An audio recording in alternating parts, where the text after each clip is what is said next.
તમે ધ્યાન આપ્યું છે?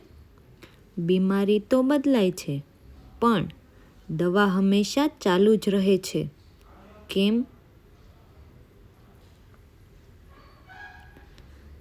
નમસ્કાર, હું વિદિતા છું, વેલનેસ કોચ.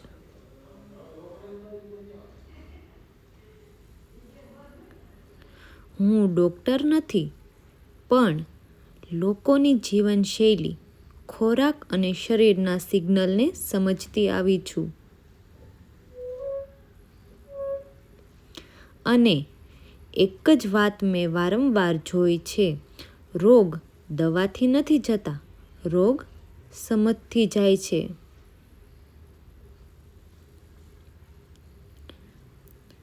આયુર્વેદા એ દવા નહીં, જીવન જીવવાની રીત છે.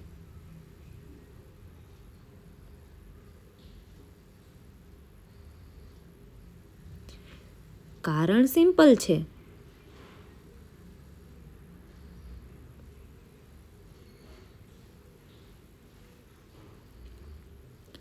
આજની આ સારવાર લક્ષણ દબાવે છે. આયુર્વેદા કારણ શોધે છે. માથું દુખે, પેનકિલર. Acidity, tablet.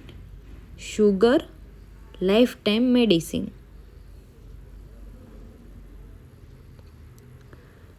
પણ કોઈ પૂછતું નથી, આ સમસ્યા શરૂ કેમ થઈ?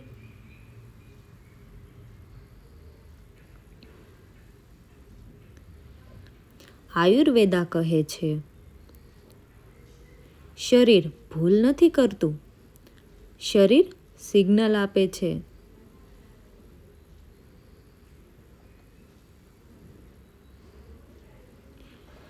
આયુર્વેદા શરીરને કેવી રીતે જુએ છે?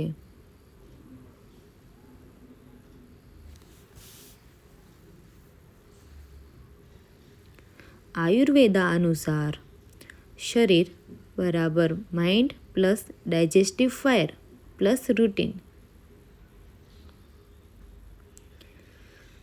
જો પાચન ખરાબ, રોગ શરૂ. જો ઊંઘ બગડે, ઇમ્યુનિટી ઘટે. જો સ્ટ્રેસ વધારે, હોર્મોનલ ડિસ્ટર્બ.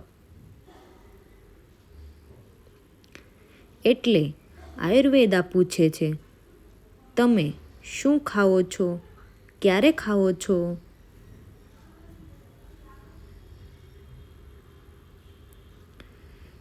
કેટલું સૂવો છો? કેટલું વિચાર કરો છો?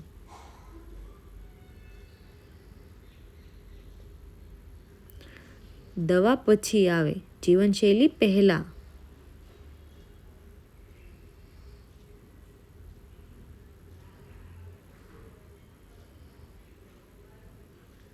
સાચી હિલિંગ શું છે?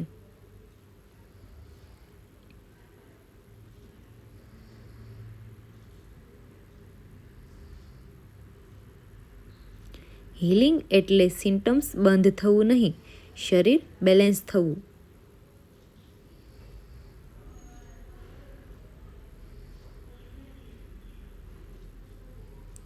જ્યારે શરીર બેલેન્સ થાય ત્યારે ડિસ્ટન્સ રહેવા જગ્યા નથી.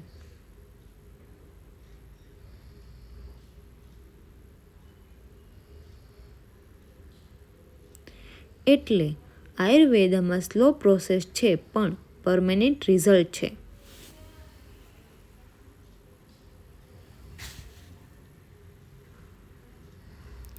હું તમને એક સાચી વાત કહું?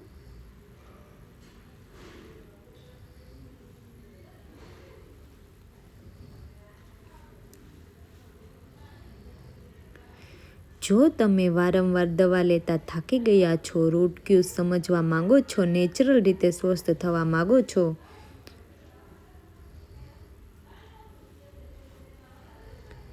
આયુર્વેદા તમને સાચો રસ્તો બતાવી શકે છે.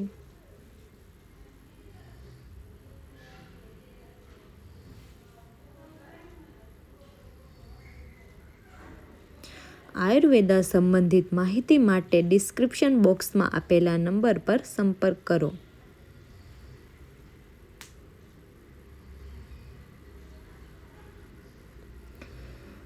જો આ વિડીયો તમને ઉપયોગી લાગ્યો હોય, લાઈક કરો, કોમેન્ટમાં તમારો પ્રશ્ન લખો, ચેનલને સબસ્ક્રાઈબ કરો.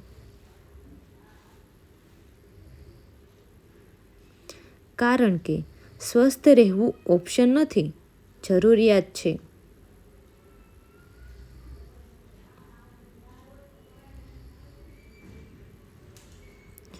દવા તમને ચલાવી શકે, પણ આયુર્વેદા તમને સાચે જીવવું શીખે છે.